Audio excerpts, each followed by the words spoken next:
Votimi me post për shqiptarët që jetojnë jashtë vendit ka hyrë në një fazë vendimtare teksa fati i fundit për dorëzimin e fletëve të votimit është data 11 maj 2025 ora 19:00. Deri tani janë mbi 193.000 zarfe të shpërndara nga Komisioni Qendror i Zgjedhjeve. Sipas kryekomisionerit Ilirian Celibashi janë kthyer rreth 22% e tyre, që përkthehet në afërsisht 42.600 fletë votimi të mbërritura. Kreu i KQZ ka bërë apel për pjesëmarrje sa më të lartë dhe ka rikujtuar afatet ligjore për emigrantët.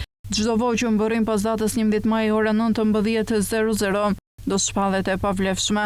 Votat e ardhura nga diaspora do të administrohen dhe numërohen në Pallatin e Sportit Feti Borova, pranë Parkut Olimpik në Tiranë. KQZ ka njoftuar në mënyrë të vazhdueshme votuesit jashtë vendit, sidomos ata nga Greqia, përmes emaili dhe mesazheve telefonike për të kontrolluar statusin e dërgesës së zarfit të votimit, të dërguar përmes postës. Në rast se votuesit nuk ndodhen në banesë në momentin e dorëzimit, zarfi do dorëzohet në pikën më të afër postare.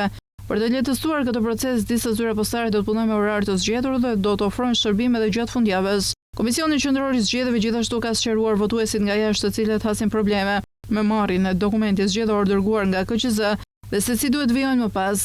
Nëse hasni probleme me marrjen e dokumentacionit zgjedhor të dërguar nga KQZ, ose nëse vëreni se ky dokumentacion ka mungesa, ju lutem hyni në llogarinë tuaj në sistemin PER dhe informoni Komisionin Qendror të Zgjedhjeve për problemin në fjalë. Mund të hyni në PER nëpërmjet aplikacionit KQZ në rubrikën Votues nga jashtë.